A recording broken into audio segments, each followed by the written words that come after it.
우리 피텍 권사교육 2주차 우리 함께 보십시다. 오늘은 그 교리 부분에서 헌법 중심으로 보고 있는데 교리 부분을 한 3, 4주 좀 보려고 하는데 오늘은 사도신조 그리고 신조 요리문답 세 가지 우리 보도록 하겠습니다. 헌법책 37페이지 펴보시기 바랍니다.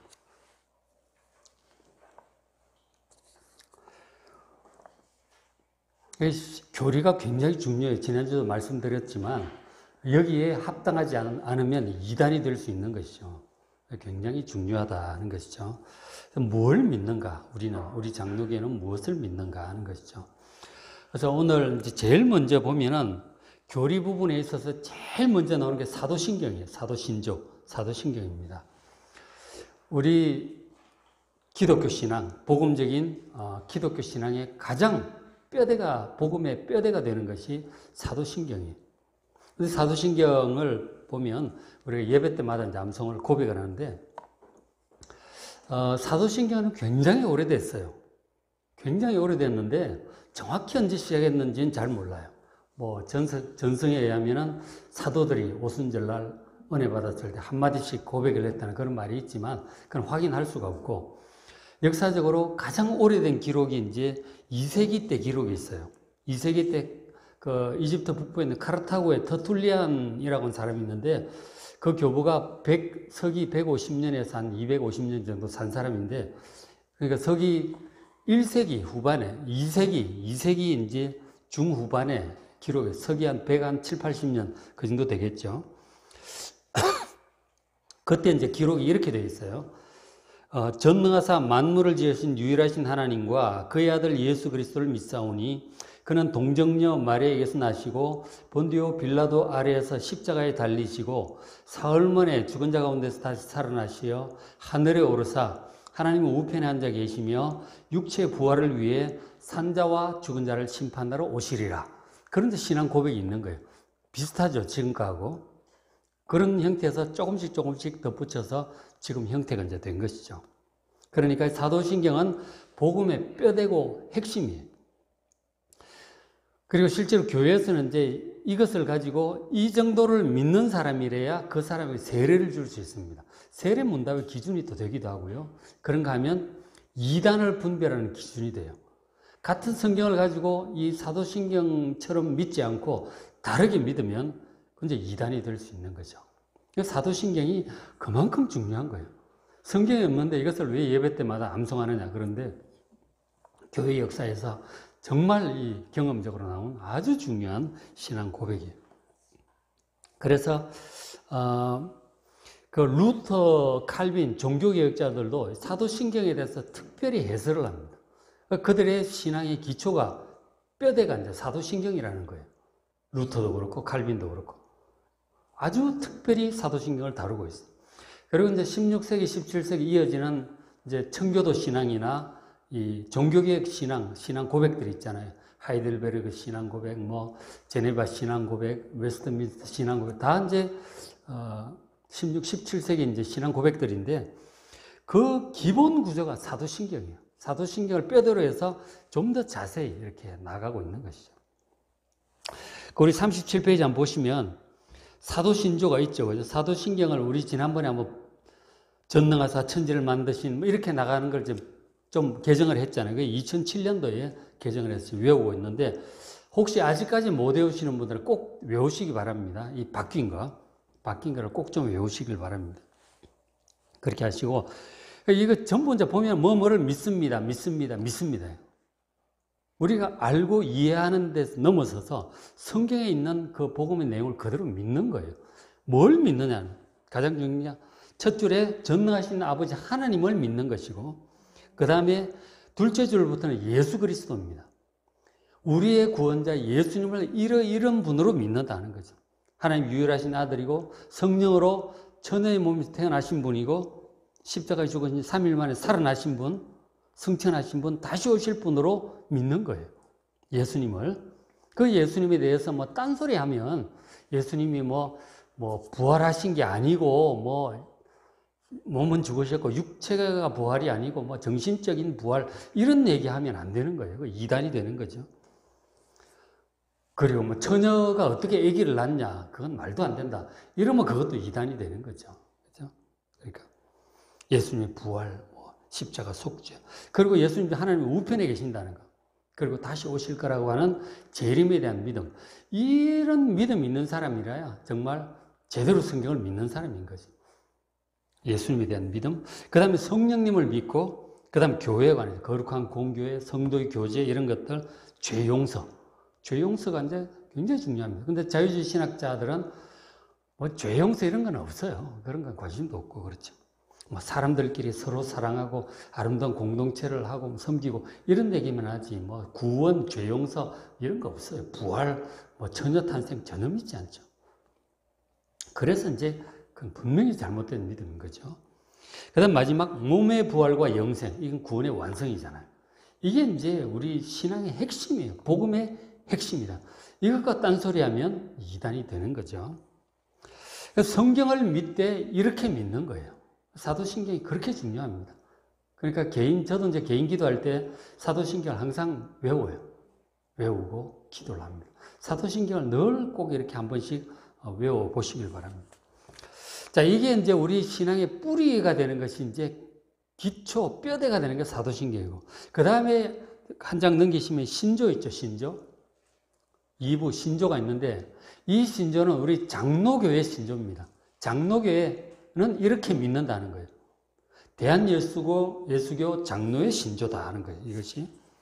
한 장 더 넘기셔서, 신조가 우리 장로교회의 믿음을 고백을 한 건데, 이것을 보면 이제 성결교회나 감리교회나 순복음교회하고 좀 달라요. 이 신조가 이제 교단마다 차이가 조금씩 있는 거예요. 기본적으로는 사도신경인데, 보면은 차이가 좀 있어요. 그래서 이 신조가 우리 장로교의 특징을 나타내는데, 장로교의 뿌리는 17세기 청교도예요. 청교도, 그죠? 영국 장로교의 청교도 신앙을 우리 이어받고 있고, 그 바탕하에서 이제 이 신조를 고백을 하는 거죠. 우리 한국 장로의 신조는 이래서 12가지인데, 잠깐 보시면, 대한예수교 장로의 신조는 다음과 같다. 사도신경에서 좀 더 확장된 우리 장로교의 특징이라고 볼 수 있겠죠. 첫 번째가 이제 성경에 대한 믿음입니다. 신구약 성경은 하나님 말씀이고, 그리고 신앙과 우리 행위, 삶에 대해서 정확무오한 유일한 법칙이다. 성경에 대한 절대적인 믿음을 가지고 있어요. 그죠? 성경. 근데 뭐 자유주의 신학 쪽은 이제 성경을 그냥 참고로 보는 거죠. 좋은 말씀들, 이렇게 보는 것이지, 이런 막 정확무오한 유일한 법칙, 굉장히 강경하죠. 성경에 대해서 확고한 믿음을 가지고 있어요. 그 다음에 2번은 이제 하나님에 대해, 하나님의 신성에 대해서, 하나님이 어떤 분인가, 하나님의 신성, 그죠? 뭐, 스스로 계시고, 아니 계신 곳이 없고, 이런 것들. 무궁무진, 전능하신 하나님, 하나님의 신성에 대한 요약이죠. 3번은 삼위일체 하나님에 대해서, 그죠? 하나님은 삼위가 계십니다. 성부 하나님, 성자 예수님, 성령님, 삼위가 계세요. 삼위가 한 하나님이시고 본체가 동일하다. 권능과 영광이 동일합니다. 삼위일체. 근데 예를 들어 여호와의 증인이나 이런 이제 좀 이단들 보면 예수님을 하나님과 동등한 이 권능을 가진 하나님으로 인정을 하질 않아요. 피조물로 보고 하나님보다 조금 못한 뭐 그런 존재를 이제 보기도 하고 그러거든요. 삼위일체를 믿질 않는 거죠. 그래서 이제 이단을 얘기를 하게 되죠. 그다음 4번에 하나님의 다스림, 온 세상을 다스림과 죄에 대해서, 5번은 사람에 대해서, 우리 사람이 어떤 존재인가, 하나님의 형상대로 지었는데 하나님의 형상대로 지음받은 존재다. 근데 6번, 우리 사람의 자유의지가 있는데 그것으로 죄를 지었다. 사람의 타락에 대해서 6번 얘기를 하고 있어요. 원죄라든가 자범죄 이런 것들. 그래서 하나님이 진노하시는 거예요. 우리가 죄로 말미암아 진노 가운데 있다. 6번이 타락과 이제 형벌이죠. 그래서 7번은 예수님을 통한 구원이에요. 우리가 타락해서 죄 가운데 있잖아요. 그래서 7번, 우리의 구원자 예수님에 대한 고백이 7번입니다. 그죠? 예수님에 대한 고백인데, 그 내용을 보면 사도신경의 핵심부에 있는 것과 비슷해요. 예수님이 어떤 분이냐를 믿는 거죠. 그죠? 우리를 죄와 형벌로부터 구원하기 위해서 예수 그리스도를 보내셨다고 하는 거. 즉 그분이 성령의 권능을 잉태하시고 동정녀 마리아에게 태어나시고 당신을 온전한 제물로 드리셔서 속죄하시고 부활하시고 하나님 우편에 앉으시고 다시 오실 것이다. 사도신경과 상당히 흡사한 내용들이 많이 있죠. 7번에.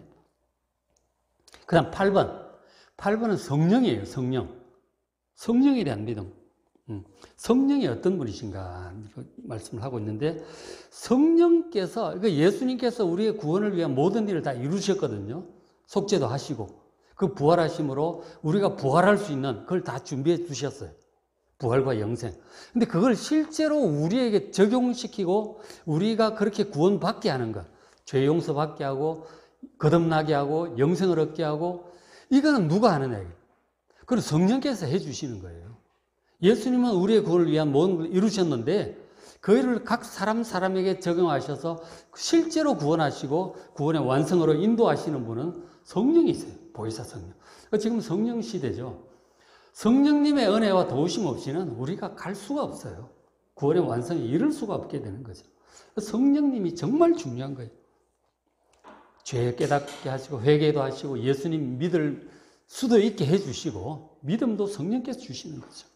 그리고 말씀도 가르쳐 주시고 말씀대로 삶으로 성령의 열매도 맺게 하시고 인격도 변화시키시고, 이 전부 성령께서 하시는 거예요. 교재 42페이지 보고 있습니다. 42페이지. 그 다음 9번. 9번은 이제 선택과 예정이에요. 선택과 예정입니다. 하나님께서 많은 사람들 가운데 우리를 선택하시고 예정하시고 우리 인생을 인도하시는, 요거는 이제 좀 장로교에 좀 고유한, 강조하는 칼빈주의적인 그런 내용들이죠. 이건 이제 좀 깊이 있게 생각을 해야 돼요. 중요합니다. 이거는 이제 감리교회나 이런 쪽에서는 이런 걸 안 하죠. 선택과 예정을 인정을 하지 않습니다. 그런데 성경을 보시면 정말 선택과 예정을 뭐 인정 안 할 수가 없어. 보면 사도 바울 서신이나 전반적으로 보면 이런 것들.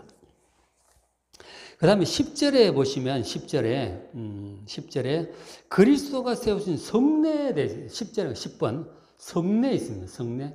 거룩한 예식인데 딱 두 가지 있어요. 세례와 성찬식 두 가지 있습니다. 근데 가톨릭에는 여러 가지가 있어요. 7가지가 있잖아요. 그죠? 근데 우리 성경에는 딱 두 가지밖에 없어요.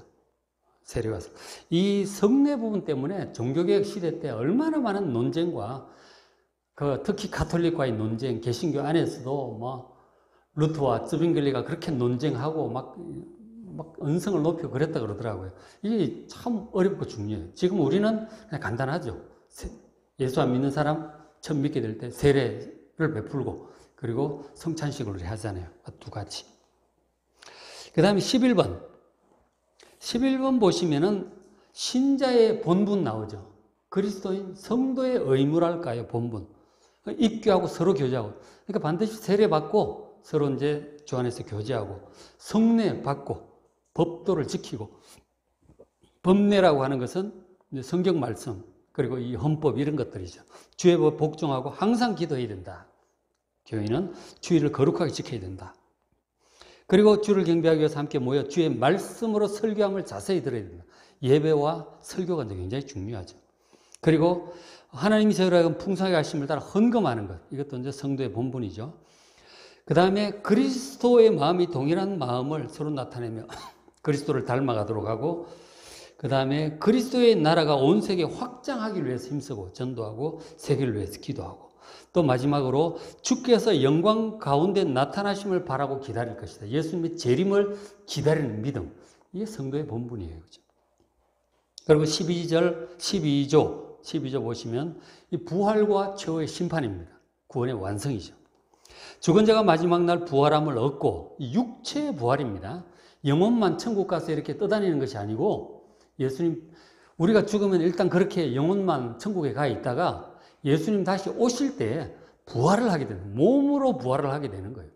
부활의 몸, 영광스러운 몸, 아름다운 몸, 건강한 몸, 영원히 죽지 않는 몸.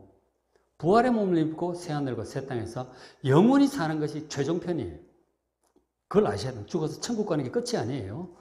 예수님 그 이후에 주님 다시 오실 때에 부활하셔서 새하늘과 새 땅에서 영원히 사는 것이 최종편, 그곳에서 우리는 영원토록 왕노릇하게 될 것을 믿습니다.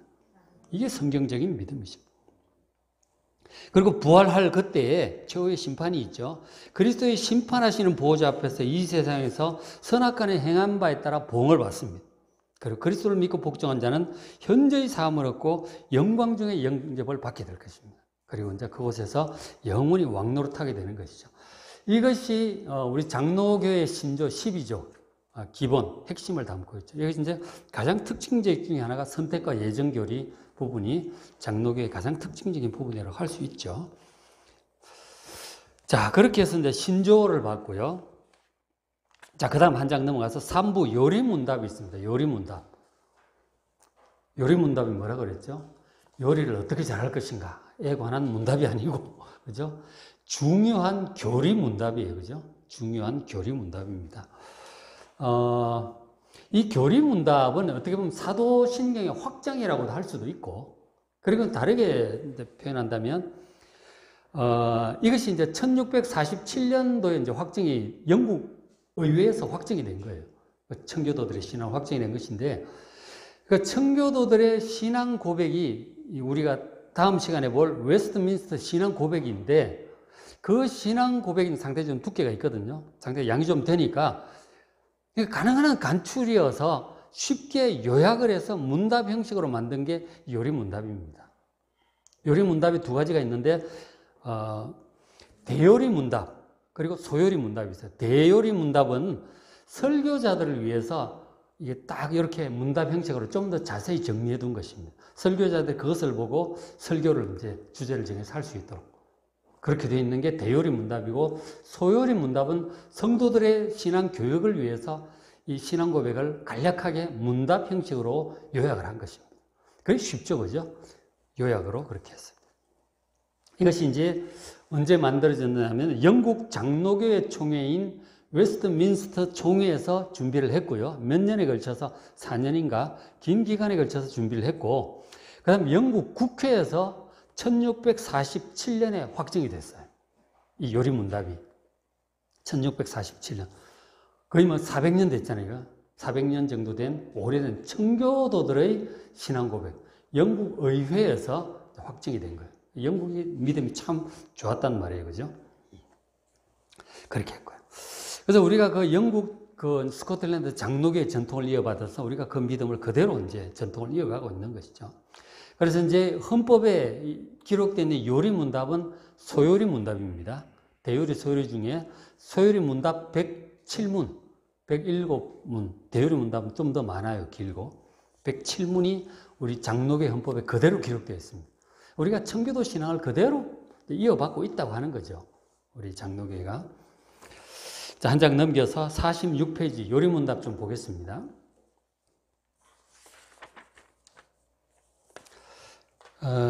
요리문답 107문까지 있는데, 첫째 문제 이렇게 나오죠. 문 1. 사람의 제일 되는 목적이 무엇입니까?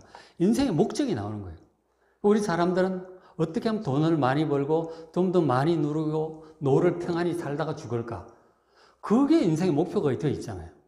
근데 그게 인생의 목표가 아니다 하는 거예요. 인생의 목표는 사람의 제일 되는 목적은 하나님을 영화롭게 하고 영원토록 그를 즐거워하는 것입니다. 하나님의 영광이 바로 우리 인생의 목적이다 하는 것이죠. 우리가 깊이 묵상해 봐야 돼요. 인생의 목적에 대해서. 자, 그 다음에 이제 2번, 3번은 성경에 대한 질문이에요. 성경. 아까도 이제 성경에 대한 게 제일 먼저 나왔잖아요. 그러니까 우리 이 구원받는 신앙, 기독교 신앙, 복음적인 신앙에 뭘 믿는 거예요, 우리가? 성경을 믿는 거라고요. 그걸 여러분 잘 아셔야 됩니다. 어떤 사람의 영적인 체험이라든가 어떤 뛰어난 지도자의 설명이라든가 그것이 우리 신앙의 기준이 아니에요. 어떤 고전 책이라든가 뭐 이런 게 아니라고요. 우리 신앙의 기준은 성경이에요, 성경. 성경을 절대적으로 믿고 순종하는 게 이게 가장 중요한 겁니다. 모든 믿음은 성경에서 나오는 것입니다. 우리가 하나님이 어떤 분인지 어떻게 알아요? 우리가 뭐 어떤 존재인지 예수님이 어떤 분인지 어떻게 알겠어요? 오직 성경을 통해서 아는 것입니다. 우리 죽은 이유는 어떻게 될지 그런 것도 성경을 통해서 아는 거예요. 하나님이 어떤 분인지 세상은 어떻게 시작되었는지 그건 성경을 통해서 아는 거예요. 오직 성경입니다. 그래서 그 종교개혁자들 그렇게 주장을 했던 게 오직 성경 아니에요. 솔라 스크립투라. 오직 성경이란 말이에요. 성경에 대한 절대적인 믿음과 순종. 그래서 성경을 날마다 읽는 게 정말 중요합니다. 그것도 조금씩 보면 안 되고 성경 전체를 1년에 한 번은 꼭 봐야 돼요. 그래서 맥체인 성경 읽기를 하는 거죠. 성경에 대한 신앙 고백이죠. 2번 보시면 우리가 어떻게 하나님을 영원하게 하며 그를 즐거워할 것인지 지시하기 위하여 주신 법칙이 바로 신구약 성경이다 하는 것이죠. 3번 성경이 주로 가르치는 것은 사람이 하나님께 대해 어떻게 믿어야 하느냐, 하나님이 어떤 분인지 어떻게 믿어야 되는지 성경이 말씀하는 대로 믿어야 돼요. 나름대로 믿으면 안 돼요. 그러면 이단 되는 거죠. 성경대로 믿어야 되는 거죠. 성경 가지고 얘기를 해야 되는 거예요. 그리고 우리가 어떻게 살아야 하는지 우리의 의무랄까? 그 삶도 성경대로 살아야 되는 거죠. 성경대로 믿고 성경대로 사는 것입니다. 그것이 하나님의 백성이죠. 그죠? 2번, 3번은 성경에 대해서 우리 믿음. 그 다음에 이제 4번, 5번, 6번은 삼위일체 하나님에 대해서 신앙 고백을 합니다. 아까 신조에 대해서 나왔지만 좀 더 자세히 나오죠. 삼위일체 하나님. 하나님은 삼위가 계신다. 세 분이 계신다.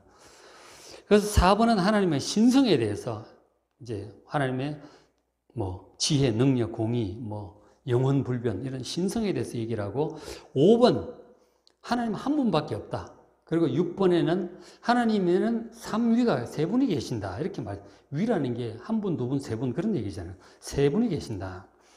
성부, 성자, 성령 세 분, 삼위가 계시는데 셋이 한 하나님이고 본질이 같아요. 본질이 같아요. 우리 사람끼리 본질이 같죠. 하나님, 삼위 하나님 본질이 같습니다. 그리고 능력과 영광이 동등합니다. 그래서 예수님도 우리의 기도를 들으시고 예배를 받으시고 성령님도 우리의 기도를 들으시고 예배를 받으세요. 아버지 하나님도 우리의 기도를 들으시고 예배를 받으십니다. 삼위 하나님의 영광과 권능과 능력이 동일하십니다. 삼위일체가 참 인간의 이 머리로 참 이해하기도 어렵죠. 하여간 성경대로 믿으시면 돼요. 예수님께서 주신 은혜가 좀 다르고 성령님 주신 은혜가 좀 컬러가 좀 다르잖아요. 아버지 하나님 주신 은혜가 다르고 이 역할이나 이런 것들이 조금 차이가 있는 것이죠. 어쨌든 삼위가 계셔서 더 풍성한 은혜를 누릴 수가 있다 하는 것이죠. 그 다음 7문부터 11문까지는 하나님의 다스림인데 예정과 섭리죠. 7번 그죠? 하나님의 예정. 8번도 예정, 9번 창조, 10번 사람 창조, 11번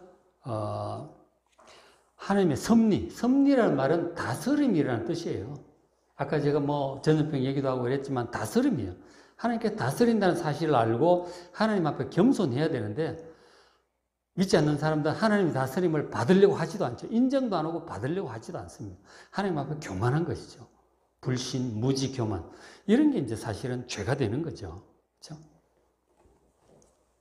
그 다음에 이제 12번부터 20번까지 12문부터 20번까지는 인간의 타락이에요. 인간의 타락. 12에서 20번까지 인간의 타락입니다. 우리가 하나님의 형상대로 지음을 받았는데 타락을 한 거죠. 12번 뭐 선악과 얘기도 하셨고 14번에 죄가 무엇인가 하나님께 불순종한 거죠. 뭐 15번도 뭐 우리 아담 조상들의 타락 15번, 16번, 17번 타락이 인류를 죄의 비참한 상태에 빠뜨렸어요. 지금 우리가 죄 가운데 비참한 상태에 빠뜨려져 있습니다. 18번 사람이 타락하에 들어간 상태의 죄성 바로 원죄랄까요? 우리 원죄.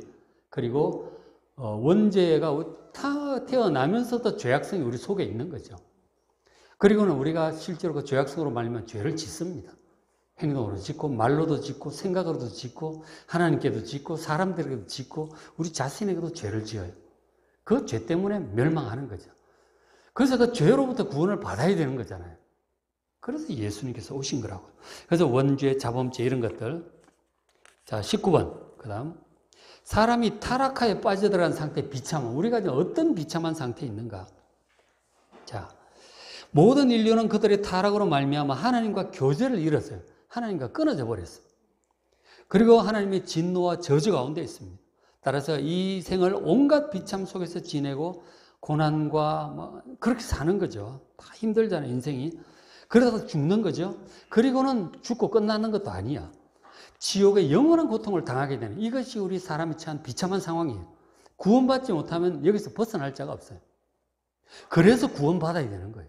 이 상태에서 구원받는 게 구원이에요. 그죠? 구조를 받아야 됩니다. 우리 스스로 못하니까 하나님께서 구원자를 보내셨죠. 바로 예수 그리스도. 예수 그리스도. 예수님이 우리의 유일한 구원자십니다. 그래서 20번 이제 그 얘기하고 21번부터 하나님께 선택하신 이의 구속자가 누구신가? 우리의 구원자에 대해서 이제 얘기를 하십니다. 바로 예수님이죠. 사람의 죄와 타락 얘기하고 우리의 구원자를 얘기하십니다. 21번. 우리의 구원자, 구속자가 누구냐? 바로 예수 그리스도다. 하나님의 아들 예수 그리스도. 22번. 예수님 하나님의 아들이신데 영원 전부터 계시던 말씀이시잖아요. 어떻게 사람이 되셨습니까? 바로 성육신이죠. 성육신에 대한 동정녀 마리아를 통해서 성령의 권능으로 태어나신 거예요. 그죠? 그 얘기. 그럼 23번. 그리스도가 우리의 구속자로서 하시는 직무, 하시는 일이 세 가지가 있어요. 제사장, 그리고 예언자, 제사장, 왕의 직무를 예수님께서 수행하신다. 이건 이제 어디서 나온 거냐면, 종교개혁자들이 그렇게 얘기를 했는데, 이 그리스도라는 말 자체에서 나온 거예요. 그리스도라는 말이 기름 부음을 받은 자라는 헬라어, 크리스테오의 수동태 분사예요. 기름 부음 받은 자라는 뜻인데 그리스도가 누가 기름 부음을 받는가? 구약에 보면 예언자, 선지자가 기름 부음을 받고 왕이 기름 부음을 받고 다윗처럼 그리고 제사장이 기름 부음을 받습니다. 예수님께서 그리스도라고 하는 것은 이 세 가지를 다 한다는 그런 뜻이에요. 그래서 24번 그리스도가 예언자의 직무, 선지자의 직무를 어떻게 하십니까? 하나님 말씀 선포하셨죠. 복음서에 예수님 말씀이 있습니다. 25번 제사장의 직무는 어떻게 하세요? 당신의 몸을 제물로 드리시고 당신이 친히 대제사장이 되셔서 당신의 생명으로 하나님께 속죄 제사, 화목 제사를 드리셨어요. 그리고 지금은 하나님 우편에서 우리를 위하여 대언하시죠. 그게 제사장의 직무를 하고 계시는 겁니다. 그리고 26번 그리스도가 왕의 직무. 지금 하나님 우편에서 온 세상을 왕 중의 왕으로 King of Kings, 왕 중의 왕으로 온 세상을 다스리고 계세요. 그리고 교회의 머리로 교회도 다스리고 계시죠. 이렇게 예수님께서 삼중 직무, 예언자의 직무, 제사장의 직무, 그리고 왕의 직무. 이 세 가지는 시험에 딱 나오는 중요 포인트입니다. 그죠? 자, 그 다음 넘어가서 27번. 그리스도께서 낮아지시고 28번 높아지셨어요. 낮아지신 거는 고난당하시고 십자가에 죽으시고 그리고 부활하시고 승천하셨죠. 낮아지심과 높아지심. 지금 높이 계시죠.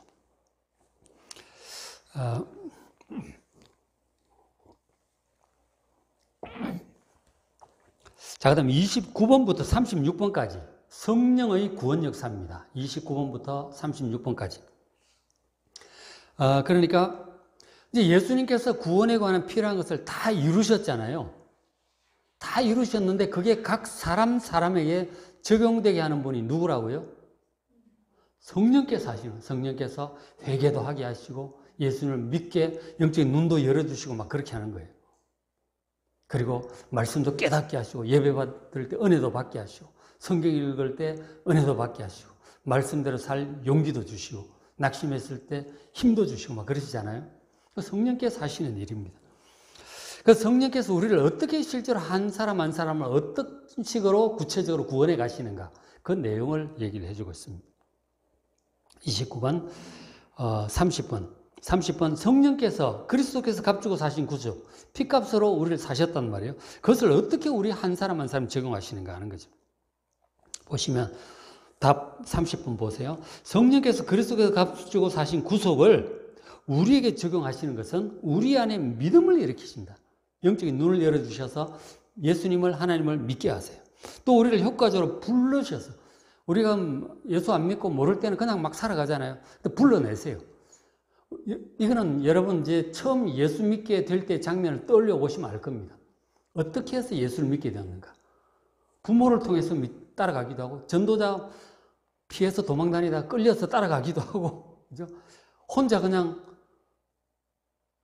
교회 좀 가봐야 되겠다. 그러고 간 분도 있고, 또 그런 식으로 불러내시는 거예요.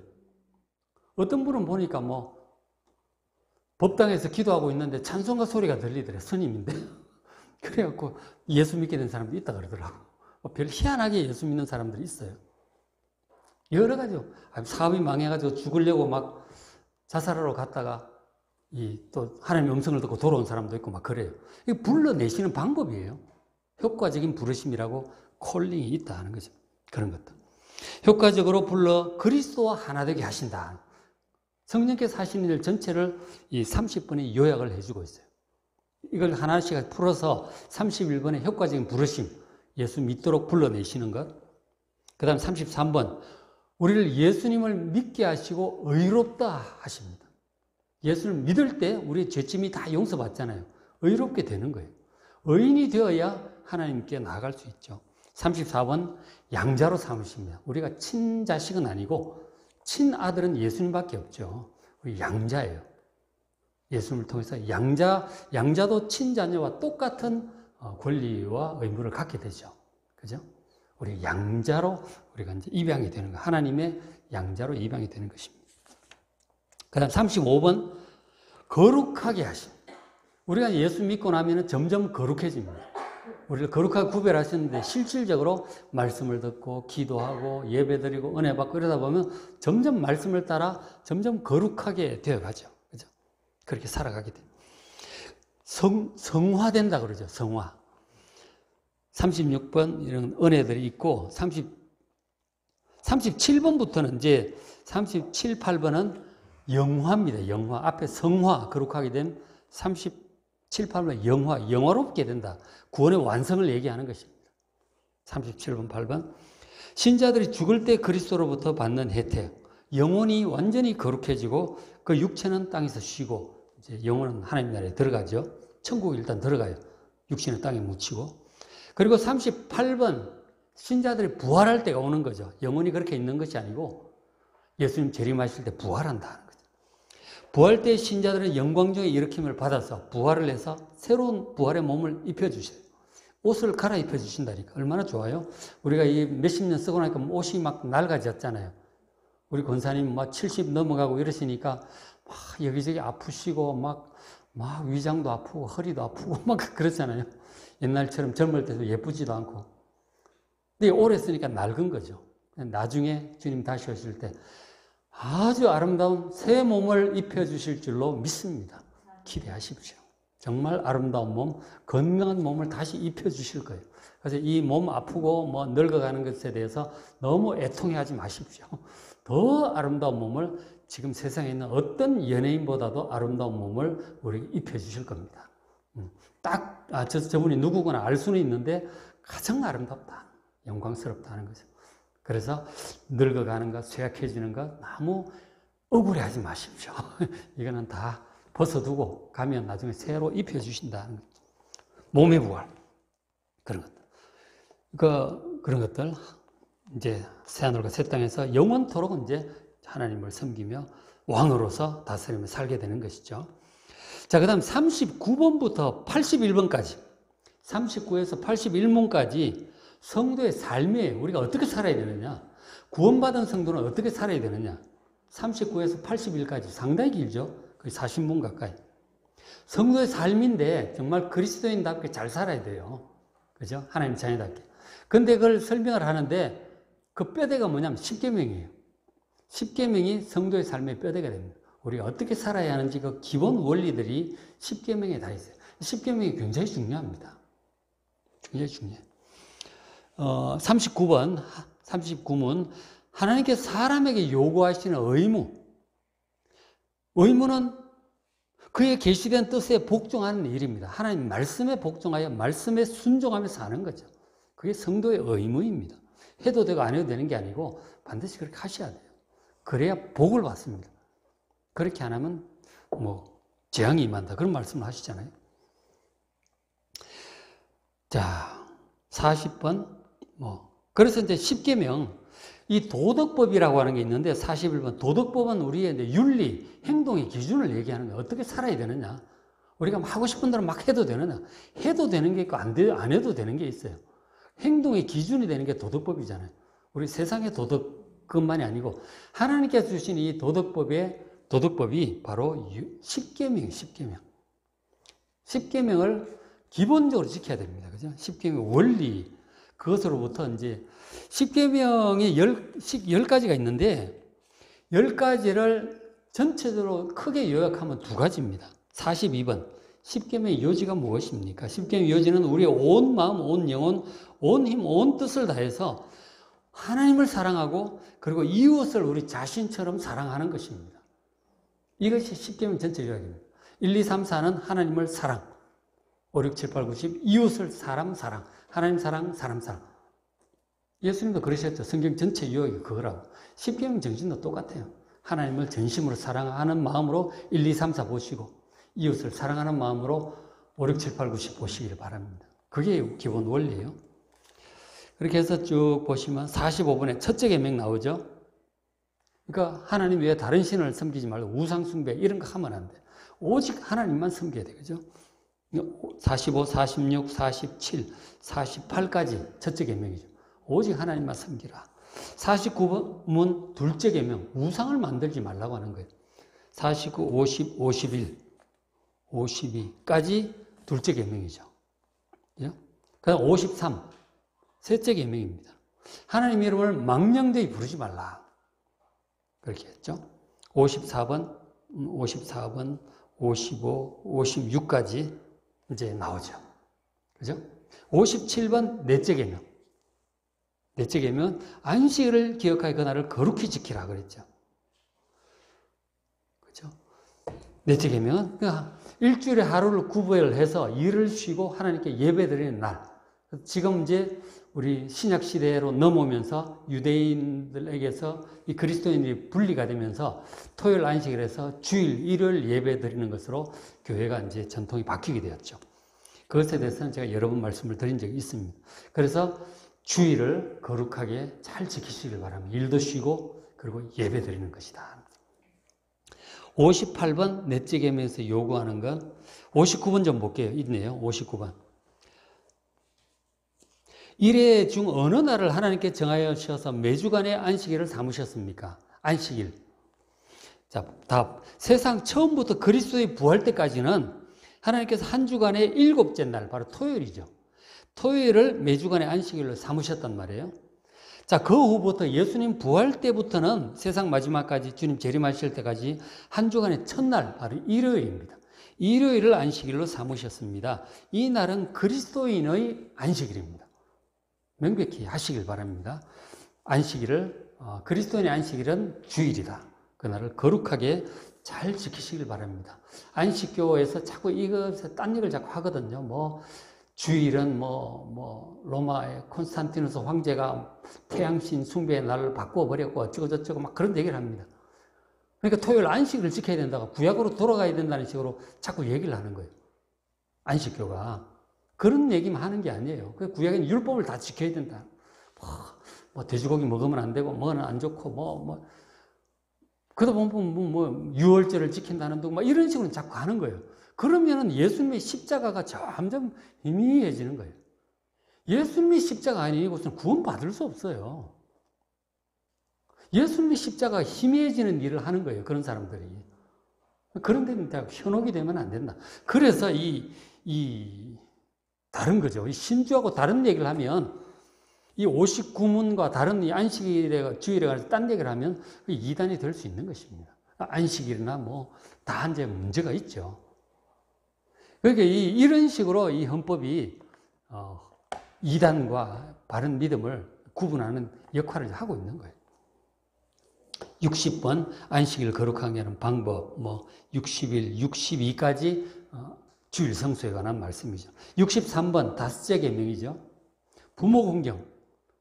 부모 공경은 정말 중요합니다. 무조건적으로 부모님은 존경하고 공경하고 마음을 좀 편안하게 해드리고, 특히 연로하신 부모님 정말 마음 좀 편안하게 해드리고 잘 섬겨야 돼요. 부모님을 너무 괴롭게 하면 안 돼요.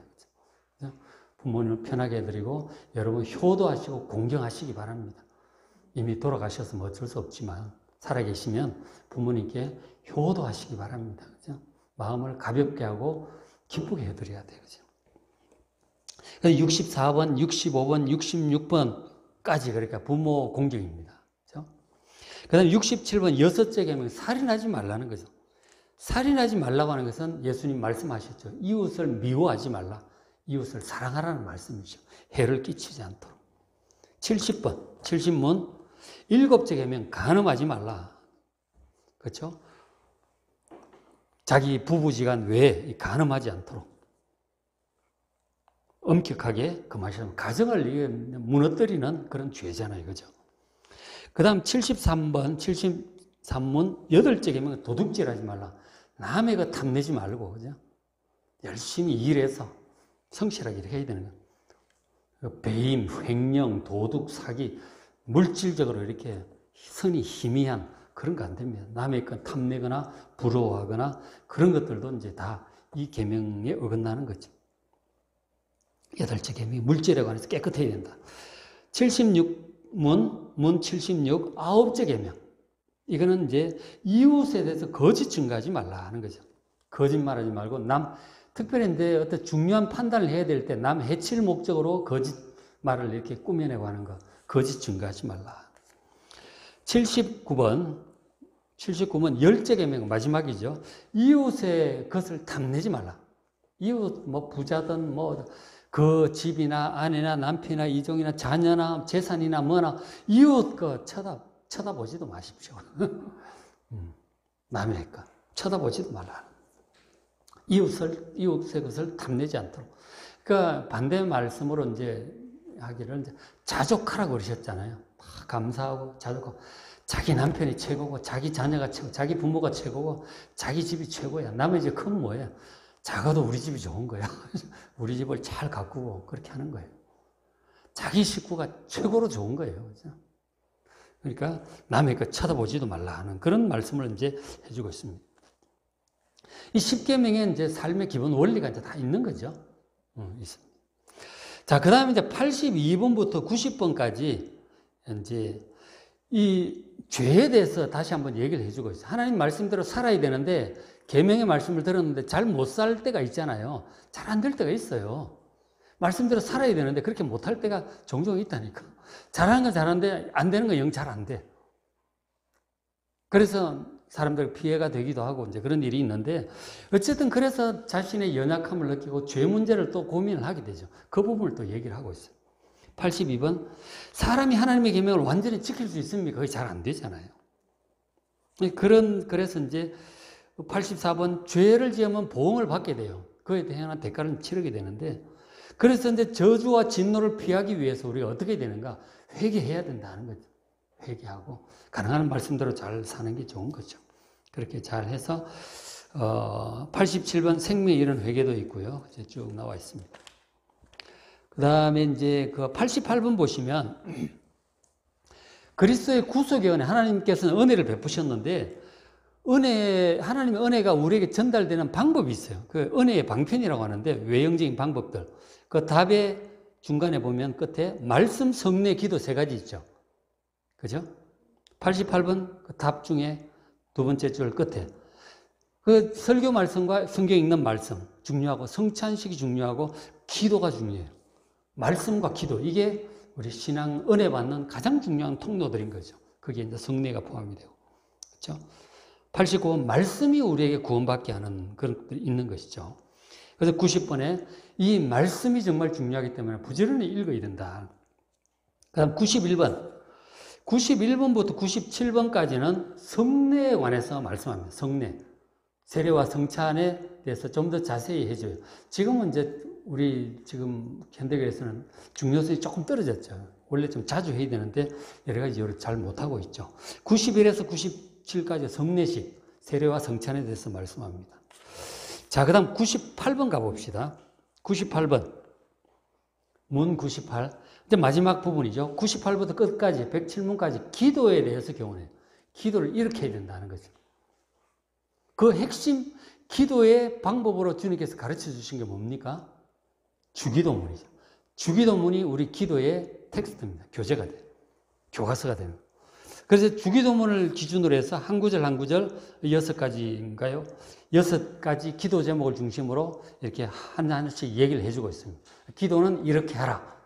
기도는 주기도문, 우리 삶의 기준은 십계명, 믿음의 기준은 사도신경, 그렇잖아요. 이게 그렇게 이제 중요한 것이죠. 자, 그래서 이게 이제 요리문답 오늘 여기까지 하도록 하겠습니다. 시간이 다 된 관계로 부지런히 달려왔습니다. 그래서 말씀 다시 한번 좀 잘 살펴보시고 우리가 무엇을 믿는가? 정말 성경적으로 제대로 믿고 있는가?